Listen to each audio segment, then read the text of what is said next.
Bonjour et bienvenue dans l'Auvers du décor, mon podcast dédié au merveilleux monde des accouchements. Je m'appelle Roxane et je cherche ici à rendre accessibles des notions autour de ces sujets qu'on pense parfois trop compliqués ou réservés au corps médical. En réalité, ça pourrait nous être très utile d'en savoir plus sur tout ça pour pouvoir prendre des décisions éclairées et être actrices et acteurs de nos grossesses et accouchements. Donc je vais décortiquer des études, faire des recherches et tenter de démêler le vrai du un peu moins vrai pour essayer de vous faire des synthèses sur des principes importants, parce que c'est ça mon but avec ce podcast, amener les personnes enceintes à se questionner et réfléchir par elles-mêmes. Le savoir, c'est le pouvoir, vous vous rappelez ? Alors c'est parti. On a beaucoup de croyances sur la manière dont devrait se dérouler un accouchement. 1 cm par heure, 12 heures maximum, avec la poche des os qui explose potentiellement avec la première contraction, et évidemment sur le dos à l'hôpital, puisque c'est tout ce qu'on a toujours vu et qu'on nous a toujours raconté. Alors qu'en vrai, de 1, il y a autant d'accouchements différents qu'il existe de personnes qui accouchent. 2, on peut dilater de 1 cm en 10 heures comme de 10 cm en 1 heure. Et ça ne veut pas dire qu'il y ait le moindre problème ou défaillance. De 3, on peut accoucher dans n'importe quelle position si on le sent. Enfin, peut-être pas en équilibre sur la tête, mais bon, après, moi je dis ça, j'ai pas essayé. Et 4, l'hôpital n'est pas le seul lieu où donner naissance, mais on y reviendra dans un prochain épisode. Donc, les phases de l'accouchement. En vérité, le corps se prépare à la sortie du bébé, parfois des mois à l'avance. Certaines personnes ressentent ce qu'on appelle des Braxton Hicks, ou contractions de Braxton, c'est-à-dire des contractions de l'utérus qui ne sont pas douloureuses. Ça peut faire un peu bizarre, on sent l'utérus tout dur, qui peut même prendre une forme inhabituelle. Genre moi, il prenait la forme d'une grosse cacahuète à éléphant, c'était pas piqué des hannetons. Je vous montrerai une photo si vous voulez sur Instagram. Ça dure quelques secondes, et puis ça passe. On peut avoir plusieurs épisodes dans la journée, ou pas, ça dépend vraiment des personnes. Et c'est pas parce qu'on a des contractions de pré-travail comme ça que ça veut dire qu'on va avoir un accouchement hyper rapide, et inversement, si on n'en a pas, on peut quand même vivre un accouchement type lettre à la poste. Ces contractions sont comme une sorte d'entraînement pour l'utérus, pour savoir bien faire le jour J. Ensuite, certaines personnes peuvent passer par une phase appelée par le corps médical du faux travail. Alors moi, je n'aime pas du tout cette appellation, parce que je trouve que c'est hyper décourageant, et surtout c'est faux. Comment le corps pourrait-il travailler pour de faux ? Le corps, il sait pas faire ça, soit il fait pas. On pourrait plutôt dire, par exemple, phase de travail anarchique, ou on peut trouver un autre nom, mais bref. Donc, le faux travail, comme appelé par le corps médical, désigne une période plus ou moins longue de contractions sans véritable rythme. Elles sont irrégulières, relativement courtes et elles peuvent être douloureuses. Ensuite, il y a le travail dit actif, qui désigne la période où les contractions sont régulières et augmentent en intensité et en douleur. Le corps médical va parler de dilatation du col. Le travail actif sert à ça. Il va raccourcir et dilater le col jusqu'à 8 cm en général. Mon avis à moi, c'est qu'on s'en fiche un peu des chiffres, ou de savoir de combien on est dilaté. À part influencer notre état d'esprit et potentiellement générer du découragement si le col n'est pas suffisamment dilaté par rapport à nos attentes, c'est franchement pas bien utile. D'autant que le col, comme on le disait au début, il peut passer de 3 à 10 cm en 20 minutes, tout comme en 5 heures en fait. Donc savoir à un instant T à combien il colle, franchement ça veut rien dire. On parle ensuite de la phase de transition. Ça, c'est la fin de la dilatation jusqu'à 10 cm. Certaines personnes qui accouchent ressentiront une augmentation de l'intensité des contractions qui vont devenir plus rapides et potentiellement plus douloureuses, mais cette phase est très courte. C'est généralement là que les personnes sans péridurale se disent « Ah putain, j'en peux plus, je vais mourir, laissez-moi, piquez-moi, faites quelque chose ». Mais en vrai, tout le boulot vient d'être fait et on arrive à la finish line avec la banderole winner à portée de main. Donc tout ce dont la personne a besoin, c'est d'encouragement, de soutien, peut-être d'un petit massage ou qu'on lui foute la paix d'ailleurs. Mais en tout cas, si la personne a envie d'accoucher de manière physiologique, c'est pas là qu'on lui dit « Oh bah oui, dis donc tu souffres, oulala, tiens la péridurale ». Bon, parenthèse refermée. Lors des enfantements physiologiques, là, juste après la transition, il peut y avoir un moment de pause. La personne en train d'accoucher n'a plus vraiment de contraction, mais pas non plus envie de pousser. C'est tout à fait normal et c'est ok. On n'est pas pressé et on peut prendre le temps de récupérer un peu en attendant la suite des événements. Mais il y a plein de personnes qui ne ressentent pas forcément ce moment de pause. Elles passent directement de dilatation à 10 cm à envie de pousser. Vient donc le moment de l'expulsion. Donc là, on va essayer d'oublier les « Allez madame, il faut pousser » de l'équipe médicale.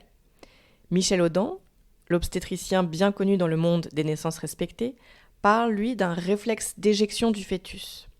Selon lui, le corps se met en marche tout seul pour éjecter le bébé et la personne enceinte n'a rien de précis à faire à part accompagner ce que son corps est déjà en train de faire.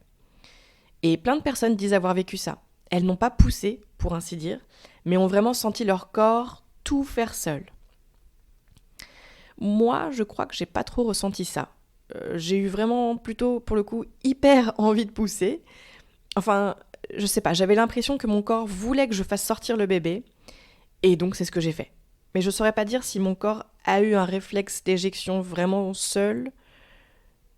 Ouais, non, parce que j'ai quand même vraiment fort poussé. Bon. Comme d'habitude, il n'y a pas de règle, il n'y a pas une seule manière de faire. Donc, bébé est sorti, et vient maintenant le temps de la délivrance. Alors j'ai toujours trouvé hyper bizarre qu'on donne ce nom à la sortie du placenta. Pour moi, la délivrance, c'est quand le bébé est sorti et qu'on est effectivement délivré de la grossesse. Pour moi, le placenta, c'est presque plus anecdotique. Mais avec le recul, je pense que je vois un peu l'idée. C'est vrai que c'est uniquement après l'expulsion du placenta qu'on est vraiment délivré de la grossesse et qu'on peut passer à l'étape suivante. Mais bon, je trouve quand même que ça met un poids hyper lourd sur cette phase d'expulsion, donc du placenta. Ça met une grosse pression, d'autant qu'on sait que le corps médical redoute beaucoup cette phase, parce que l'expulsion du placenta peut entraîner un risque d'hémorragie. Bon, ça c'est surtout vrai dans un contexte hyper médicalisé, ou si, comme moi, on vient vous ôter le placenta à main nue. Bon. On appelle ça une révision utérine, ça fait un peu contrôle technique sur la Clio, mais version boucherie en fait. Et là, effectivement, il y a de gros risques que ça pisse le sang, puisqu'on n'a pas laissé le corps faire de manière physiologique. On s'en reparlera plus longuement dans un épisode dédié au placenta, ne vous inquiétez pas. Mais revenons à nos expulsions. Une fois le bébé sorti, le corps médical s'attend généralement à ce que le placenta sorte maximum dans l'heure suivant la naissance. Si le placenta tarde, les protocoles prévoient une injection d'ocytocine de synthèse pour forcer l'utérus à se contracter. Dans la physiologie, et parce que le corps humain n'est pas une machine à modèle unique et que toutes les personnes fonctionnent différemment, le placenta peut mettre bien plus longtemps à sortir sans que cela soit problématique. Mais encore une fois, on y reviendra. Donc, la délivrance. Voilà, bébé est sorti, le placenta aussi. Dans certains cas, maintenant il faut recoudre le périnée, on peut aussi faire la tétée d'accueil si on souhaite allaiter. On essaie d'attendre le plus longtemps possible avant de couper le cordon ombilical, en tout cas qu'il se soit bien vidé et que tout le sang qui était encore en transition soit bien retourné vers le bébé. Et voilà, vous l'avez fait. Alors bon, un mot quand même sur cette histoire de phase de l'accouchement. Certains enfantements se passent effectivement comme ça, avec des périodes bien définies et identifiables, mais parfois rien ne se passe comme on s'y attend. C'est mon expérience en tout cas. Pour mon premier accouchement, j'ai eu l'impression de vivre plus ou moins ces phases différentes avec un pic de douleur insoutenable et une accalmie à la fin, avant la sortie du bébé. Mais quand même, j'ai passé environ 4 heures à stagner entre 5 et 6 cm de dilatation et je suis passée à 9,5 en 30 minutes. Donc comme quoi, le col se dilate bien comme il veut. Pour mon deuxième accouchement, il n'y avait pas vraiment de rythme. Enfin, je sais pas parce que je n'ai pas essayé de minuter mes contractions, mais j'ai pas ressenti qu'elles augmentaient en intensité, par exemple, ni en longueur ou en rythme. Pour moi, elles étaient plutôt anarchiques, tout du long, assez courtes et pas vraiment douloureuses. Et ça vraiment jusqu'au bout, ce qui me faisait penser que j'étais encore loin du compte. Et puis, j'ai sorti mon placenta comme ça, il a pris tout son temps, 3 heures pour être transparente, mais on était bien, je me sentais bien, il n'y avait pas de sang qui coulait, il n'y avait pas d'hémorragie, enfin voilà. Donc, les différentes phases de l'accouchement, c'est intéressant à connaître pour avoir des bases. Mais maintenant, voilà, vous pouvez tout oublier. Potentiellement, rien ne se passera comme ça et tout ira bien. C'est un peu ça le problème du système médical. C'est cette volonté de tout standardiser, du suivi de grossesse à ce qu'on attend d'un accouchement, pour que ce soit ensuite plus facile à gérer par les équipes qui sont complètement pressurisées et à qui on coupe les robinets financiers et humains. Mais sauf qu'un corps qui accouche, ça se passe généralement pas comme dans les livres. Mais quand ça sort un tout petit peu des habitudes, le système rapplique avec sa horde d'outils, genre hormones de synthèse et autres joyeusetés, ce qui peut mener à des conséquences franchement pas cool. Mais ça, on s'en reparlera aussi. Oh là là, que de teasing dans cet épisode, ça donne hâte. Allez, à la semaine prochaine. Vous venez d'écouter L'Ovaire du décor. Si vous avez aimé cet épisode, la meilleure manière de le dire est de poster un avis 5 étoiles sur votre plateforme d'écoute. Ça m'aiderait énormément. Pensez aussi à le partager si vous pensez qu'il pourrait aider des personnes autour de vous. Enfin, n'hésitez pas à vous abonner à ce podcast pour être notifié des prochains épisodes et accessoirement soutenir mon travail. Ça fait toujours plaisir. On se retrouve la semaine prochaine et d'ici là, prenez soin de vous.